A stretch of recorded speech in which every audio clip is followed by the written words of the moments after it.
Good afternoon. Welcome to WOLA, Washington Office on Latin America. We're very happy to see you here this afternoon to hear David Smilde, our colleague, WOLA Senior Fellow, discuss the recent elections in Venezuela, which were all of 9 days ago now.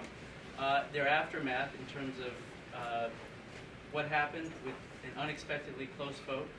The opposition calls for an audit. The CNE's response, and the swearing in of the president-elect, now President Maduro, and what comes next. So there's a lot to cover. I'm going to give David the floor to begin covering it. Just a few preliminaries. My name is John Walsh. I'm a senior associate at WOLA. David Smilde is a senior fellow at WOLA and also a professor of sociology at the University of Georgia. He has spent the past 20 years studying Venezuela, much of that in Venezuela, and comes to us fresh from 6 weeks in Venezuela now. So he had a good close-up view of what was going on in the country for the campaign in particular, but also the aftermath of the death of President Hugo Chávez. So a lot has happened in those 6 weeks that he can share with us. We are going to be live streamed, and people will be able to follow as the event goes, and also we'll be posting the video on our website later. The best way to follow David remotely, and when you're not here with us today, is through our blog, Venezuelan Politics and Human Rights, which is at venezuelablog.tumblr.com. You made the good choice to see him live and in person. So I'm going to hand it to David. He's going to talk first about the elections immediately and their aftermath, then go back, talk about the campaign, this short campaign before the snap elections, more of the context, and then reflect about what might be happening going forward. Okay, well, thank you very much, John. Thanks, John, and thanks, Adam Schaefer, for putting this together and bringing me up here. I really appreciate it. As John mentioned, I've been in Venezuela the past 6 weeks until the past Thursday. And of course, it's been a very intense time, and day by day, it's hard to even just keep up with the pace of events. And so it's great to have this type of space to step back and reflect a bit on what's going on. I hope we can have a brisk discussion after my presentation. I'm first going to start with what everybody's interested in right now, and that is the elections. And I'm sure if you're here at this event today, you know something about Venezuela and know that the elections on April 14 really surprised everybody, surprised the whole world, and came up with a very close vote, in between 1.5 and 2 percentage points. Immediately the night of, Henrique Capriles suggested they wanted a 100% audit of the system. The next day, on Monday, the CNE president made reference to that, saying, in terms that were very discouraging, suggesting in sort of oblique, cryptic terms that the opposition had to work through legal channels. The opposition turned around and did that, and Thursday they actually went to the CNE and provided a formal complaint, and the CNE conceded that they are going to do a 100% audit. But actually, they're going to do an audit of 46% of the vote, because in Venezuela, after each election, there's a citizen audit of 54% of the ballot boxes. So they're going to complement that with 46%, which is really a quite interesting concession on the CNE's part. There's still some questions about what this audit is actually going to look at and look like, and I'm going to get to that in a little bit, that are being debated over this past weekend. But basically, in general outlines, they are going to do 400 ballot boxes a day for the next 4 weeks. So it's going to take a month, to do this. And this is one of the reasons that it's a big decision to actually take this on, because logistically, it's a big deal. This 54% of the citizen audit immediately after the election takes place because it's the same witnesses at the tables that do it, and they can do it for 2 hours because they have, thousands of people working on this. Okay, it's important to realize when you think about the Venezuelan elections, it's a close result, campaign with a number of irregularities, but the system has actually worked the way it should work. The election day machinery and the institutions afterwards have actually worked the way they're supposed to. What you had on Sunday was a result, a very close result, and you had one party in the contest not accepting that result and demanding that there be an audit. They actually did their formal demand, and the CNE accepted it. Now, in Venezuelan law, an electoral result is what's called an acta. It's an act, and you can't contest an act until the act actually exists, actually approved. And so, what the CNE did is they confirmed, they confirmed the result on Monday, and that constituted the act. And from that point on, the opposition has 15 days to contest that act. They already did in part by directly with the CNE contesting and asking for this audit.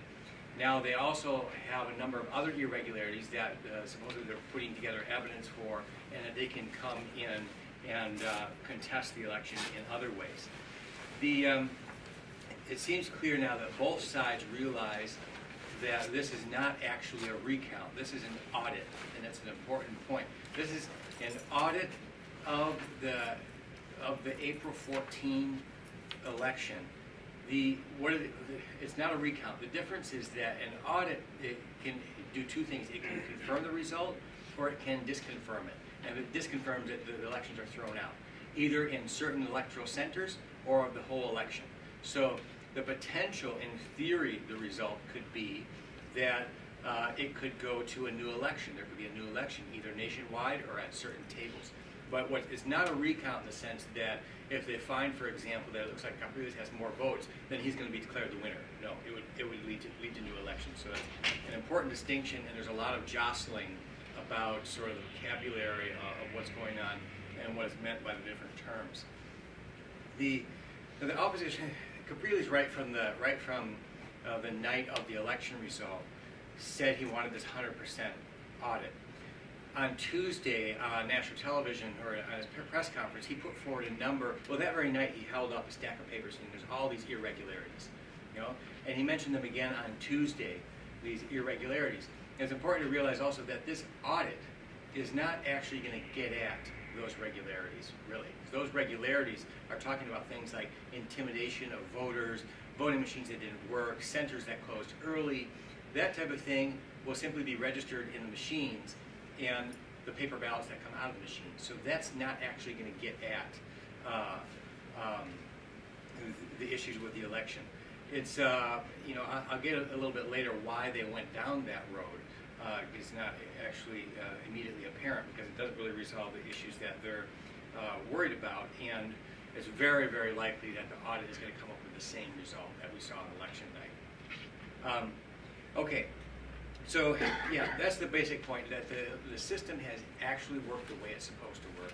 There are, however, some continuing issues that are not clear yet. So, for example, the MOOD has said there were voting centers in which the witnesses were thrown out, that they were kicked out, and so they couldn't be there during the audit. And that would be an important problem because in combination with some other factors, that could actually lead to fraud. And so it's incumbent upon them that they actually provide some evidence of that. They haven't provided any public evidence of that, and it'll be interesting to see if they do that. The CNE itself also has not been completely forthcoming. They have something that's called the Lista de Incidencias, a list of incidences. Now this is important because one of the things that keeps fraud from happening in this electronic system, one of the reasons it's a quite good system, is that you use your thumbprint to unlock the machine. So it's not like you can just go and vote several times. Once you vote with one thumbprint, you can't do it. Of course, the CNE has a provision for electors that try to vote and there's no match in the thumb. Then they can check their cedula, and then the head of the table can go and put his or her thumbprint and allow the person to vote. However, the head of the table can only do that 5 times, and then the machine locks. That's the sort of protection that it has. And so the head of the table, the head of the electoral center or the table has to call CNE, explain what happened, and they will unlock it. And the CNE notes that down. So they have a record of these incidencias, but they have not made this public. Also in this incidencias is another issue which is called assisted vote. And this is one of the biggest complaints that the opposition has said, is that it said in some electoral centers there was up to 20% assisted vote. And that could be a real issue. But the CNE has an average from past elections. Basically, per electoral table, there's usually 14 assisted votes. And in most of these tables have 300 to 500, so you're talking about 5%. So the CNE could provide, at least to the incidencias, show what is the percentage of assisted votes this time. If it's around 5%, we know it's consistent with past elections. If it starts climbing up there, if it's 20%, 30%, then you know that there is indeed something amiss. There's some other issues that we don't know yet. There's the CNE, the parties are allowed to have observers, not just in the electoral centers, but also in the CNE. The CNE has these different rooms, salas de tabulación, these rooms where they total the votes, these rooms where they make lists of these incidencias nationwide, and they're supposed to have observers there. Now, the opposition coalition complained in both October and December they were not allowed to actually have their observers in these important places in the CNE that tabulate these incidences. It's not clear yet if they did in April, and that'll be an important thing to watch. Also, there's another issue is that we don't really know the citizen audit. We don't really have the results of the citizen audit. The CNE said that it confirmed the vote tally, and one of the reasons it's not public is nobody's ever asked for it before because it's actually quite good and quite consistent usually with the results. And so there's an issue there of does the MOOD have full access? They haven't actually been completely forthcoming on what they have. Okay, so the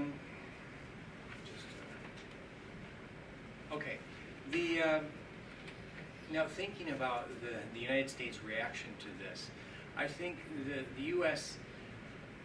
Has basically said that it's not saying that it's not recognizing the vote, but it's not recognizing it either. It's basically saying that they need to go to the recount. It has to be solved before they recognize. I think that position is a real mistake. Because of the fact, what I mentioned before, that the process has actually worked the way it's supposed to work. The result was contested. CNE has accepted that contestation and has proceeded on it. There are other larger sort of irregularities, but the opposition has not actually put forward its contestation on those irregularities, and we'll have to see what the CNE says about that. I mean, I think there's going to be conflict over some of these issues, but the CNE has basically done what it's supposed to do. Furthermore, what the U.S. is demanding is that this audit, basically echoing the opposition's demands, really doesn't address the most important issues anyway. So it's a little bit difficult to understand why insist on that. I mean, I think there's some real criticism to be made regarding the campaign but the actual election day dynamics and what has happened since then have functioned the way they're supposed to. It is interesting to think about this because I think one of the, if you look back to see when relations with the United States deteriorated significantly during the Chavez government, it was after 2002. And that was when the United States recognized the interim government during the coup. And that was something that for Chavez was, experienced as a real betrayal. And I think Maduro is experiencing this also as a betrayal, that the one country in the hemisphere that is not recognizing this result is the United States. I think that's a mistake. And I think I certainly understand there's a position out there already, and you can't just suddenly backtrack on it. But I think there's a considerable leeway for the United States to suggest, for example, that we recognize that the official result was Nicolas Maduro. Nicolas Maduro won. We understand that there's a process, and we support that. We support this process that's auditing the vote, and we recommend that the CNE proceed with as much transparency as possible because that will only help the legitimacy of whatever the new government is. I think there's some medium terms where that position could be softened. Okay. Let me talk a bit now about some of the politics around this before and after the elections. The election, without extending too far back, I can say this: the election surprised, I think, pretty much everybody. I was there participating with the Carter Center and a few other groups, and we talked to all of the best pollsters and consultants, so all of the best polls. And they all said the same thing. They all said 7 to 10 points Maduro. So there was nobody that actually predicted this correctly ahead of time. However, a number of the pollsters also pointed out that there was some significant movement in the polls. In fact, the most important movement was that Maduro was dropping. That's when Capriles had kind of like topped out, but Maduro was dropping, and there was considerable movement. But of course, nobody knew how far he would drop because Maduro doesn't really have a normal. He hasn't been established and evaluated for a long time. If you look at the polls, you look at the best polls, for example, by data analyses. When Maduro was designated by Chavez as his successor in December, his popularity his favorability ratings were in the 60s. The next poll that was in early February, his favorability ratings had dropped down to about 54%, low mid 50s. But the day that Chavez died, beginning of March, his favorability had dropped down to 45%, and his negatives had gone up to 55%.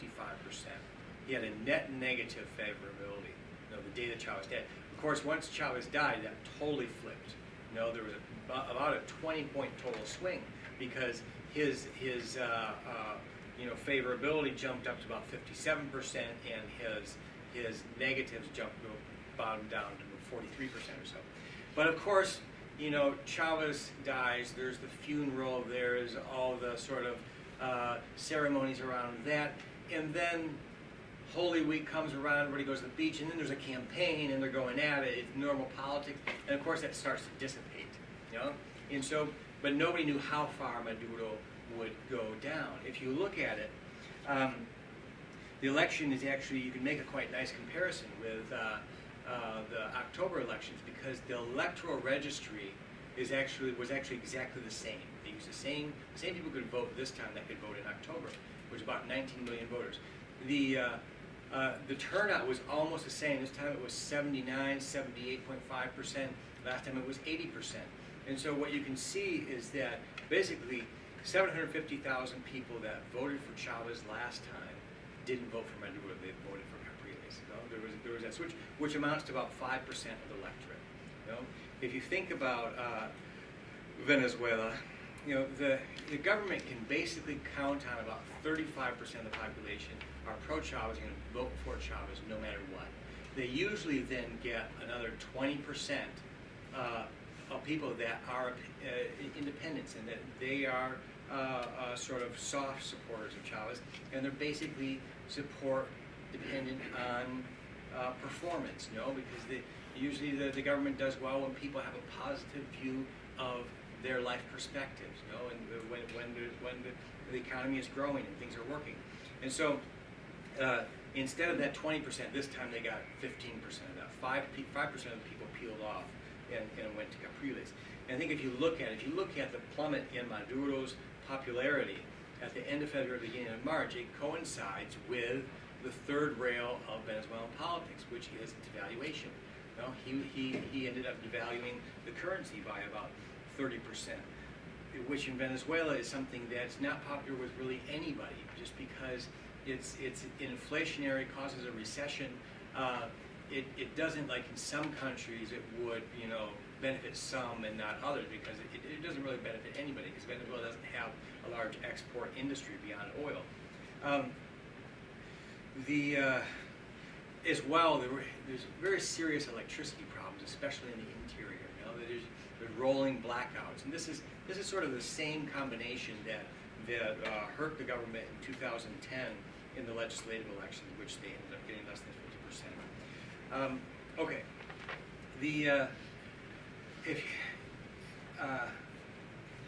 Capriles, his campaign, you know, it was a very short campaign. He came out much more aggressive this time. It had two main goals.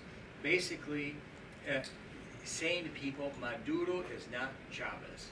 You know? And so basically, Maduro was sort of benefiting from the charismatic glow of Chavez after the funeral. And so Capriles' main task was to basically just say he's not Chavez, and also to his people say, for the first time, we're up against somebody who's not Chavez. So it was basically a message with two sides. And that, I think that really worked well, especially the latter part. It was amazing how much enthusiasm there was among the opposition. I mean, you know, at the beginning of these elections, there were a lot of people in the opposition that were just kind of like, you know, I'm not going to participate in this. You know, they always win. And people were just very sort of discouraged after that poor showing in October and December. But he really made this point that we're not fighting against Chavez anymore. People really had this sense that they could actually win this time. And he ended up turning his people out. The result, the electoral result, I think, leaves Maduro seriously weakened. Inevitably, a result like this, the fact that in the span of, you know, 3 weeks, he went from a 15-point lead down to a 1.5-point lead, I think inevitably is going to raise questions within his coalition, especially when they start to confront problems that will appear in the coming year. There's going to inevitably be people that are going to be thinking that, you know, I could do this better than him. You know, I think the problems they're going to confront, there's some serious economic problems. I mean, Venezuela is not in a situation that it's going to go off the economic cliff anytime soon. You know, it has a reasonable debt level. It is very credit worthy. It has just, you know, huge reserves of oil, and it can definitely take out more loans from China. I think there is an issue. The biggest economic issue is the foreign exchange problem. They have a really inflated currency, and it's hard to do anything about that. This is really one of the things that really undermine Maduro's viability as a candidate. You know, this overvalued currency, besides the fact that it undermines national industry, it leads them to this really difficult triangle to solve that. Either you have to devalue, or you have to deplete your reserves. You know, in Venezuela, it looks like it has large reserves, but if you look at the actual liquid reserves, because a lot of those reserves are in gold, it's sort of dangerously low. Or you have scarcities in supermarkets. People can't buy toilet paper and dish soap and corn flour. You know? And so that's the most difficult thing that I think Maduro has to confront. I think you know, the economy in general is very vulnerable to oil prices. It's now based, about 96% of all exports are oil, and so it's, you know, historically the most vulnerable type of economy is a mono-exporting economy, and Venezuela is more mono-export than ever before. Infrastructure, there's, as I mentioned before, there's the electricity blackouts that they have to deal with. There's you know, this issue of gasoline. Gasoline is very cheap, and in September they had this gasoline refinery that blew up, and now they're basically importing gasoline from the United States and selling it at a price cheaper than water. And the state, I think in general, the state itself has gotten to this point that it's extraordinarily inefficient and sort of hypertrophic. Politically, what Maduro is going to have to confront in the next year or two is that what was on the agenda before Chavez announced the recurrence of his cancer was the idea of the communal state. It was a real change in the structure of the state. The problem is that for him to push forward with this, he would have to end up, in the end what this reform does is it takes away a lot of competencies and budget away from the local governments, the state governments and mayor governments. Now, from the December elections, the Chavismo now controls, I think, 21 governorships, so you'd think that would be good. However, most of these governors won with a higher percentage than Maduro did. So it's a little bit difficult for him to say, now this is going to become part of the central government. I'm sorry. I'm not sure that he has the political capital to push forward with that communal state project. And if he doesn't, then the left part of the coalition is going to be very upset about this, and that could cause him problems. Henrique Capriles, I think, is seriously strengthened by this result. By the very fact that he went forward and did this, quite risky, took on this election. He showed that he has tenacity and the ability to play hardball, and he ended up getting a strong result, showing that he could actually do it. I think, early last week from the election night to the first couple of days, I think he overplayed his hand. I think, the very first day, his speech when he came out, he called Maduro illegitimate and asked people to do cacerolazos on Monday night, pot banging protests on Monday night, and to march to CNE the next day in the interior and on Wednesday in Caracas. His tone was so sort of aggressive and so fervent. Actually what happened is that immediately, before he was even done talking, people were out in the streets protesting. And immediately, people didn't wait until 8 p.m. Right at 3 p.m. when they were confirming Maduro the vote for the electoral vote, people started with the cacerolazo. And so, I think, in calling for this audit that doesn't really address their issues, I had thought that he had really painted himself into a corner by midweek. The CNE, I think, really gave him an opportunity by saying that they're going to go to this audit. They can at least claim victory that they pushed the CNE to do this. And I don't think that they expect that they're going to win. I don't think that they think, hey, we really won this election. We're going to fight and we're going to make sure that we get this. I think that this is much more politics. He's making sure that his followers feel like he's a fighter and that he's respecting their support. And I think he's tapping into, there's a lot of frustration in Venezuela. I mean, the campaign, I think some of the incumbents' advantage, I think really reached grotesque levels. And I think there's a lot of frustration at that. And he's channeling that frustration into the system. I think now we're going to see this is giving him a good opportunity. This is going to extend over a couple of weeks. And at the end, they can say, they can recognize the vote, okay, we're going to move on. And they have a lot to move on to, because Capriles is strengthened, the Maduro government is weakened, and they have elections coming up. In October, they have the municipal elections, and those can be very important for getting their people into key positions in cities. In 2000, there's also something that there's nothing been going on, on this, but they have the possibility of trying to push for recalls of legislators. And there's been no movement on that because they've been busy with other things, and that requires a petition. But that's another thing that could happen. 2015, there's legislative elections, which they did well in last time. 2016, there's a possibility of a recall referendum against Maduro, and they will for sure organize for that. And so I think they have a lot to look forward to, and they are in a strong position.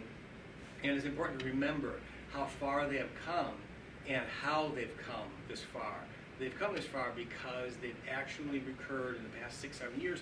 They've made a turn towards institutional politics. They really, from 2002 to 2005, there was a coup there was a general strike.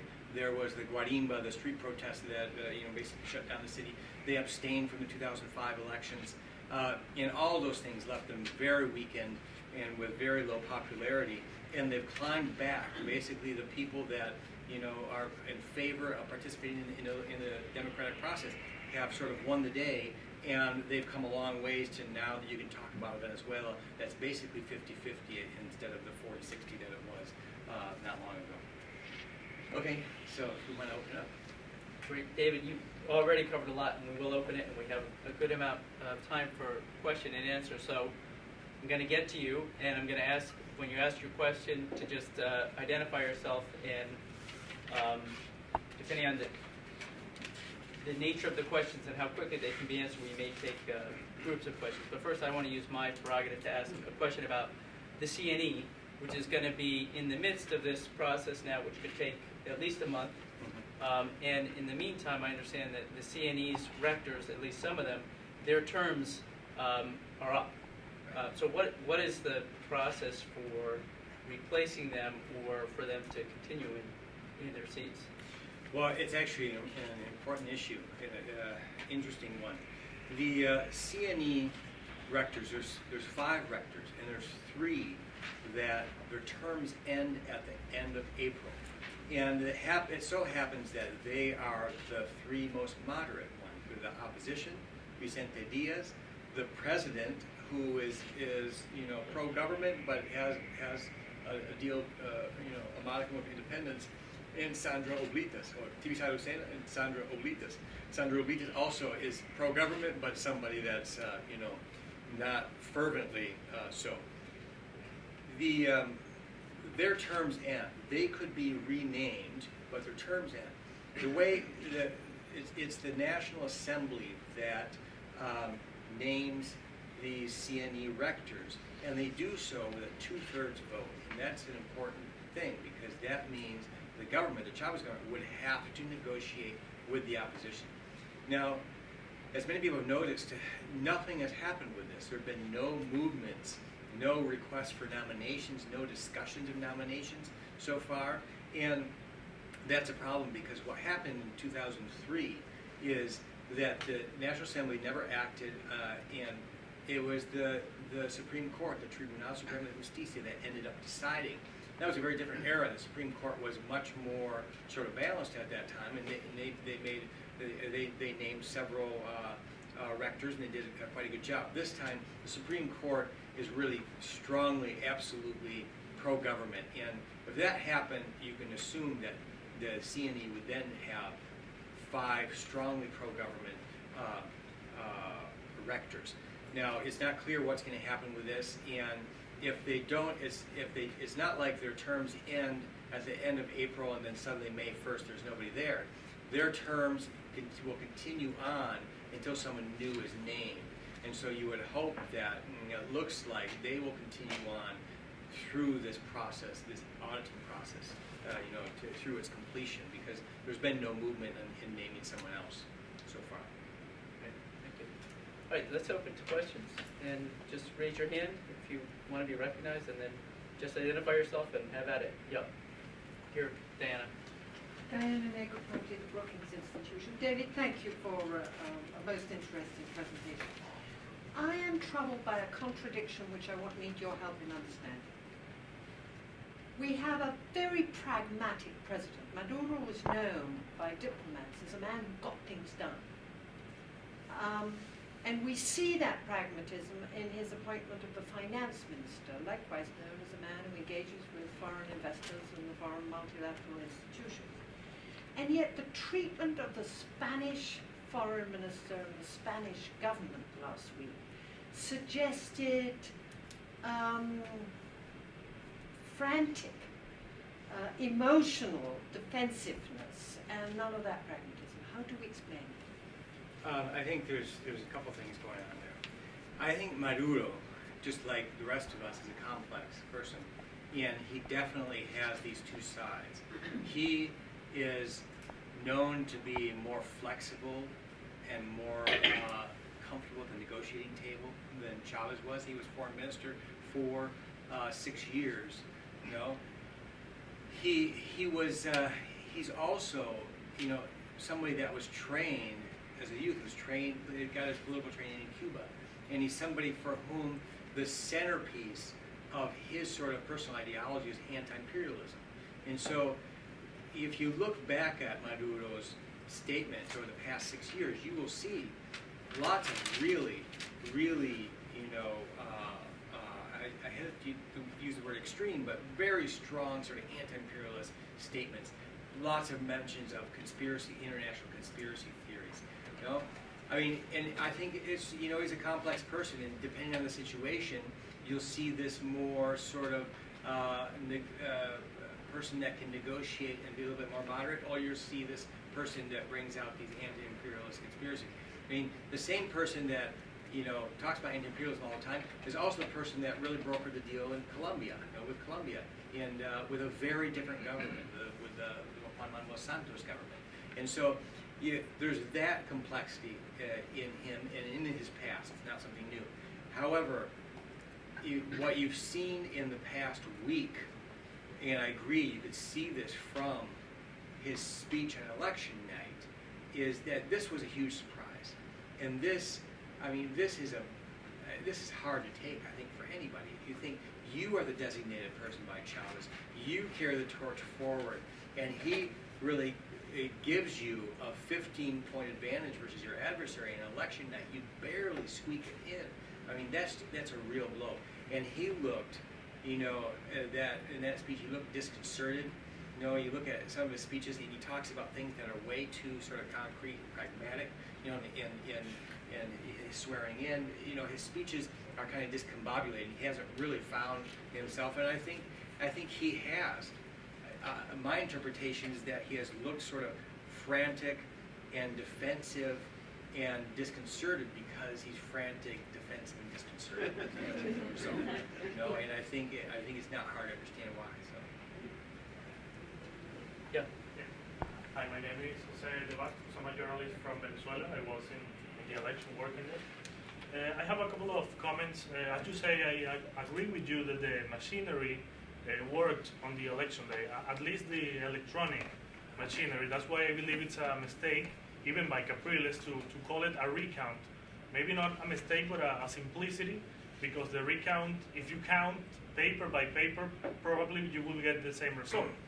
The problem is that not the entire machinery worked because of, like you say, the witnesses of the opposition were taken out by violent groups and other stuff. I do believe that the audit, if you check the notebooks where people have to sign and put their finger, that could lead to some trouble. That if the CNE makes, let's say, an objective work, it could lead to a new election. The problem is that for a new election, the opposition has to go through the Justice Tribunal, and the president of the Justice talked on Wednesday or Thursday saying that there was no problem. I mean, she went ahead of previously of receiving some complaints. She said there was no problem with the election. So there goes the first doubt for the opposition. And the second thing that you talked about, the recall for the parliament in the next few weeks. Well, the problem is that in 2004 we had a recall for Chavez, a referendum, and the people who signed the list to call for that referendum, because it's not automatic. I mean, people have to sign and ask to the CNE to organize that election. Those lists were used in ministries and in public offices to fire people, to attack people who are opposition. And on these days, after this election, in this last week, some ministers and public officers of the government have said, without even having a list on their hand, attacking everybody, who said everybody who has betrayed the government and went to vote for Capriles is going to be fired. There's even a video of the housing minister saying, I will not work, I will personally fire anyone who is at an opposition party. So how can you, as an opposition, go to these recalls without fear? How can you sign a petition for a recall if you have all of this environment of fear? Right. Yeah, that's a good question. I'm not sure I have a clear answer for it. I mean, the first comment, I kind of glossed over that. The one thing the audit could show, if they actually do the sort of the 3 points of the audit, which would be the paper ballots and reconciling those with the actas, and more importantly, the cuadernos de votación, the voter notebooks, is that there you could show that there are irregularities. You could show in a certain center that 100% of the people voted in a place that there's never been a higher percentage than 70% or so, and that they all voted in one direction. I mean, I think you would need the cuadernos to do that, and that's the type of thing that could be shown in the cuadernos. A lot of the other things can't be shown that way, and they'll have to provide evidence in a different way. Now, the Supreme Court Justice, in my understanding, what I saw, and I looked pretty closely at what she said in Venezuela, the recount doesn't exist.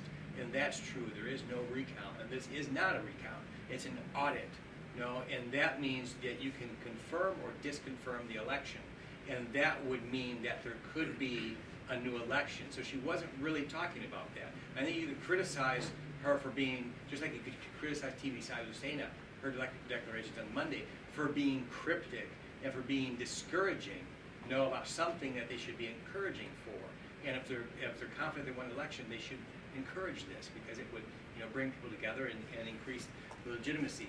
As far as the the recall referendums, and that has to go to, I think that could be an issue. I mean, I think it's the opposition itself has talked about mobilizing for that, and I'm not sure, I can't remember, maybe you remember, what is the percentage of the electoral registry that they have to get on a 20%. And so, I don't think it's far-fetched to think that they could get 20%, of people that aren't afraid, because they're basically people that want to have a public, that want to have a state position, and I think, so you would think that 20% would be realistic. But I think, the Lista Tascon thing is still an issue, and I know personally people recently, within the past couple of years, that have been discriminated against with that list. So I think that's something to definitely keep an eye on.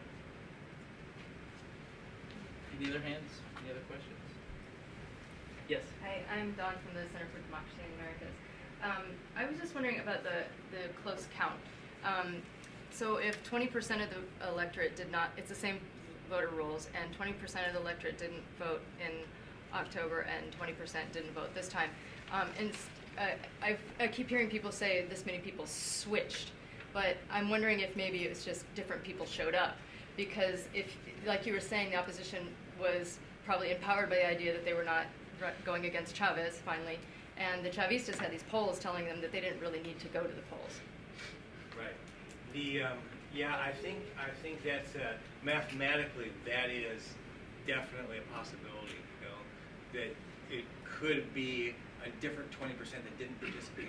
I don't think in sort of political terms that's very likely. Actually, the people that abstain are usually abstainers who are not participating in the process. And so I don't really think that might explain some of it, but I don't think that there was a big switch in who abstained. No, I think in Venezuela, as everywhere else in the world, abstainers have a certain profile, sort of hardcore abstainers. I mean, the thing is, you're talking about 80% turnout. I mean, which is phenomenal. If it was something that was like 40% turnout, I think that would be much more probable. But it's 80% turnout. You're getting everybody that has, wants to be part in some way of the political process. There's only hardcore abstainers, which literature tends to show. There are people that are illiterate, people that are discouraged from the electoral process, and so it's that's a possibility. I don't actually think that's likely, but I think that's a possibility, and it could be both. It could be like in part that. Any other questions? Yeah. Kathy with the State Department, DRL. This is going back a little to Diana's point. That, we kept hearing over and over, particularly from Venezuelan activists who are visiting, if Maduro wins, we don't know which Maduro will show up, right? In terms of the sort of surprising closeness of the election, do you have a sense, or did you get a sense from people on the ground that they felt that Maduro would react to that by cracking down even further on expression and assembly, somewhat in keeping with the sort of increase in sort of hate rhetoric that we saw leading up to the election, right? And the real nastiness of the rhetoric that was being directed towards the opposition? Or is this more of a political cautionary tale for Maduro, and he will feel that with such a lack of a mandate, he is forced to allow citizens a little more movement and a little more freedom in terms of their political engagement? Yeah, I think that is the big question. First I would just say, on the sort of the hate speech, I think that's kind of an equal opportunity issue. The opposition, past week Capriles and the opposition continually talks about Maduro, as they call him el ilegítimo, and during the campaign, Capriles would chant Nicolas, in terms that were very much sort of a mockery. And I think that goes two ways. And of course, the government has come out with Maduro's declarations were awful. The first day after the election, and calling all these protests fascist and whatnot. So there's a lot going on there. It's a dangerous atmosphere in that sense. I think with Maduro, and my guess here would be as well, and this is just straightforward psychology. You would assume that Maduro feels cornered and weakened. That's when the authoritarian part comes out more. If he feels relatively stronger, if he had won by 10 points, 15 points, I think he would probably be more confident and more conciliatory. You'd see that side come out a little bit more. Empirically, so far, that's been true. What we have seen the first week has not been very encouraging. And the thing to remember about Maduro in his current situation, that there's a lot of laws on the books that have been passed in a couple of years that can be used to really crack down. Some really unfortunate laws. It's not like it's to pass new legislation. There are things like the latest over the sovereignty law, which prohibits international funding for NGOs that work on political participation. There's the telecommunications law that can be used for censorship quite plausibly. There are laws against promoting hate. Some laws that are just so subjective that they can be used for so many different things. The law on political parties. There's a lot of things that are at his disposal, and that's the problem. I think I'm hoping that that's not what happens, and I think there is all this other element of him that he can be much more conciliatory oftentimes, and he has this union background, and he has this negotiating background, and so he has that side to him. And I'm hoping that he gets to a situation that he thinks that that's the better way to go. But I'm not clear other than what we've seen so far and what you can kind of assume using everyday psychology. And if I could ask a follow-up question, how do you see this impacting municipal elections? Potentially greater turnout, people more engaged, people. I'm assuming that the opposition is going to interpret this as a big opportunity, and it sort of suddenly makes people think that this is possible. And so, especially thinking about what happens from here until October, how things go, the opposition might look more and more attractive. And the thing is, Chavez was like a huge battleship that could drag boats in his wake, and that battleship is not there anymore. And he would go around and campaign, and he would designate all these different mayors. And so I think you can assume that within the PSUV, whenever the government coalition is going to be a much more problematic process, and they just don't have that battleship that's going to be bringing votes in for them. So I think it makes it a much, much more competitive field than what we saw with the governor's elections in December. I don't see any other hands. Yeah. Yeah. Well, actually, I wish this could have been made into a two sides presentation. I think Mr. Smilde was quite objective in his narrative of the process as such, the mechanics of the day of election. But of course, fraud is not a matter of the day of the election. Fraud is built up before the election, during the election, and after the election. And there is a very strong sense in Venezuela that fraud was in the air this time around, if not before as well, but this time around. And when you have a difference of 270,000 votes in a universe of over 18 million voters, then whoever is wanting to have a recount or an audit is not irrational, you know.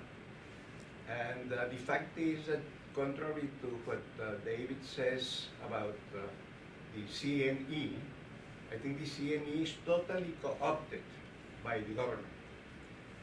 These four women, I call them the four riders of the electoral apocalypse in Venezuela. They have already said no matter what the audit comes out to be, this will not change the results of this election. I mean, they are preempting the result of the election because they are being very subtle. But beyond the electoral process, I believe that we are forgetting the essential of the whole thing. Maduro, I can tell you without exaggeration, Maduro is an illiterate. I mean, real illiterate in the sense that he has no way, no possibility of running a country like Venezuela. Even as a bus driver, he was a failure. I have his work performance as a bus driver. He didn't show up maybe 50% of the time. And if you have a man like that in the presidency of a country that wants to be progressive, that wants to be civilized, that wants to be part of the community of civilized nations, I mean, he is a walking insult. And even the Chavez followers saw that, and that explains why he lost 750,000 votes in less than a month. And if you had extended this campaign for one more month, I think he would have clearly lost the election. I'm sorry, two things. If Chavez, we would have never defeated Chavez under these conditions in Venezuela, which I could go on and on to explain the conditions, but Chavez imploded biologically. And this man, Maduro, is going to implode economically because the country is in ruins. Venezuela is in financial ruin, owing, I mean, after $1.4 trillion of income during these 14 years, we have been in debt, getting into debt at the tune of $150 billion more. And right now we are in financial ruin, and this is going to lead to economic and social ruin. I'm So very sorry. you're inviting Dave to respond to your comment then? I'm very sorry that I extended, but I couldn't help it.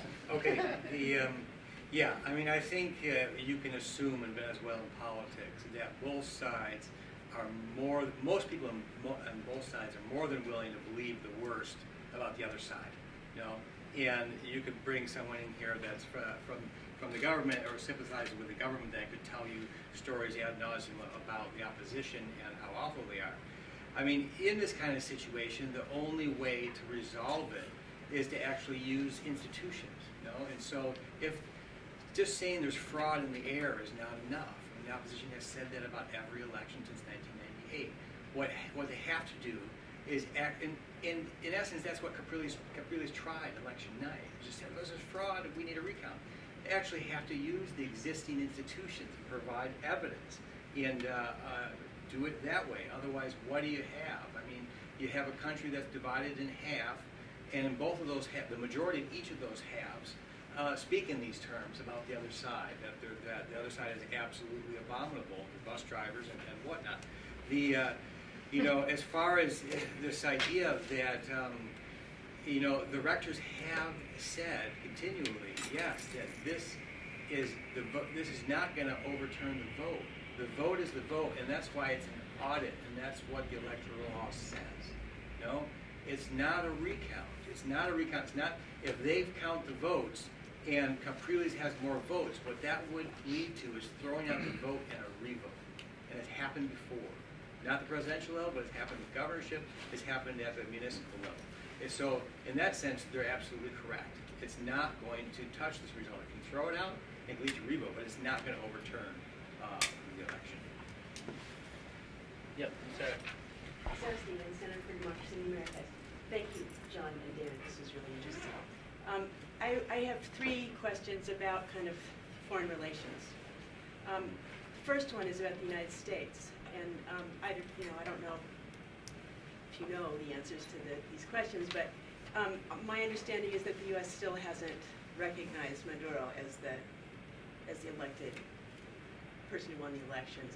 And I'm just curious if that's true, and how you think that impacts what's happening at this moment in Venezuela and what will happen going forward, whether you have any insight into what U.S. policy is going to be going forward with the Maduro presidency. And of course, I'm interested in the relationship with Cuba also, wondering if you think that this new finance minister and Maduro mean anything in terms of whether the deal with the oil and so on with the Caribbean is going to continue. And then last, I'm interested in whether this outcome affects the region more generally. I mean, obviously losing Chavez does, but does the outcome, this close outcome, the fact that things happened the way they did, does that matter in the rest of the region? Yeah, I mean, I think the starting point to think about Maduro government is that he was Chavez's foreign minister for 6 years. So Chavez's legacy is his legacy. And that was the 6 years in which a lot of these new multilateral institutions were put together. And so we have to assume that there's going to be some continuity there with the region. And so there's going to be a lot of emphasis, and I think Maduro, especially since he's somewhat weakened, is going to see support from outside of Venezuela as quite key. And so he's going to continue Venezuela's role in CELAC and UNASUR, ALBA as well, I think because he thinks that that's going to be important for him. And there's an issue of the finances of this. Is Venezuela going to have the money to continue doing this? I think it's very clear they're outstripping their resources. The fact that they've had to have these mega loans from China for the past couple of years tells them, during record high oil prices, tells you that they're spending much more than they're taking in.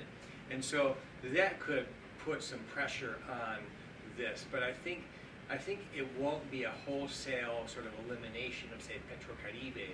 It could be something like, asking the countries to actually come up to date with their payments, changing the terms slightly.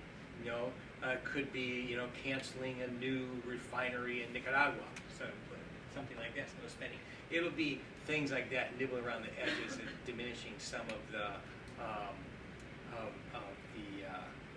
terms. I think within that, a very key relationship for Venezuela and for Maduro is Cuba, and I think that would be the last one to touch, because Maduro himself has long-term ties with Cuba. The most popular elements of the Chavez social policy use Cuban professionals. And so that would be the very last thing on the chopping block, I think. And I don't think the new finance minister has anything to do with that. I don't think that's going to change at all. He's been part of the team for a long time. He's much more oriented towards the technical and mathematics side of policy, not the foreign policy part. Now, U.S., I think, as I mentioned before, the U.S. indeed has not recognized the election, and the position is that they haven't recognized it, but they haven't, not recognized it either. And so, and I think that's going to continue. That's going to be their position until this audit has worked itself out. That position, I think it's understandable, but I think it's an unfortunate position because I think it's out of sync with the rest of the hemisphere, and more importantly, is the way that it's perceived within Venezuela. It's perceived as belligerent. It's perceived as, the United States is not recognizing the system. and it's not recognizing the result because they don't like what the result is, because the electoral machinery is actually working, and is proceeding and flowing along as it's supposed to under Venezuelan law, yet the U.S. is not going to recognize it because they disagree with the result. And so I think the optics of it are very bad from within Venezuela, and I think the timing of it is very bad, because I think it's very similar to having recognized the interim government in 2002. And Chavez really felt that as a betrayal, and I think Maduro is going to feel that this is the moment when he was really down, and how he's going to have a really good relationship with these people. I mean, that said, I think once this plays itself out, the audit, I think there, there's going to be some sort of, closening of the ties. The U.S. wants a good relationship with Maduro, wants a good relationship with Venezuela. There's still very significant commercial ties. The U.S. is Venezuela's #1 commercial partner. About 10% of our oil imports come from Venezuela. So it's pretty significant. I think it's probably a little bit more significant for Venezuela than it is for the United States. But I think there's a lot of commercial interaction there that will keep ties going. I hope that things will normalize after this audit. I would like to see some of the tone changed a bit. I think they could recognize that we understand, without sending Maduro a telegram saying congratulations, they could say we recognize the official result as Maduro winning, and that there is an audit underway. We support that audit and encourage great transparency for the Venezuelan people. Something like that would put it on a different basis, and I think that would be much more fruitful, because the U.S. has to know that this audit is not going to overturn. I think they're close enough to the opposition, and I think that the opposition doesn't really think that it's going to overturn it either. They're doing this for political positioning, and I think legitimately so, but I don't think the optics of what the U.S. is doing are very good. Yep. Going back to Who are you? West Venezuela. Oh, Angela Christian. U.S. and Venezuela don't really have diplomatic relations right now, do we? We're not Not diplomatic official diplomat. There's no diplomat. I mean, there's a chargé d'affaires. Oh, okay. There's a Venezuelan embassy in charge of affairs. Would you say also a little bit about how PDVSA is being run? Good question. I mean, PDVSA, I don't know how much I can say about this other than what's obvious. PDVSA is, the state oil company. Before Chavez had far-reaching autonomy. That's what the big conflict was about. 2002 really started over PDVSA. Who controls this huge cash-producing machine? And so PDVSA now is much more in control. The government is much closer control of it. In fact, PDVSA ends up financing a lot of the government's social policies. Direct financing, which is a way of sort of circumventing the National Assembly and circumventing any real transparency in their expenditures. I mean, that drain on its funds has had a serious impact on investment, PDVSA investment. And so they've had a real problem in keeping up with their oil production. So, and they have mounting debts as well to providers. I think they're from what I've heard, they're manageable debts. But it's a oil company. It's at the service of the government, which is in my view is legitimate in the sense that it's the Venezuelan people's oil money and should be used for their purposes. But within it as well, the term rojo rojito came from a speech that Rafael Ramirez, who himself is a fervent Chavez supporter and himself is a longtime leftist in Venezuela, he was the one, he was caught on tape saying that PDVSA employees have to be rojo rojito. In other words, have to support the governing party that came from PDVSA. And that's what PDVSA is. It's very politicized internally. It's about what I can say. We have another question in the back. Yeah. Hi, Moira Burton for International. And you mentioned in your presentation the role that Maduro had in getting started the peace negotiations in Colombia. And I wonder what your view is on how the current situation is going to affect Venezuela's role as guarantor in those negotiations. Its role in what? as a guarantor in those negotiations? Yeah, I mean, I think so far, there my assumption also would be continuity. That Maduro was part of the normalizing of relations with Colombia, and that's one of his major achievements. And I think he's going to try and continue on with that. And so I think the position that they've had, the role that they have, is going to continue on.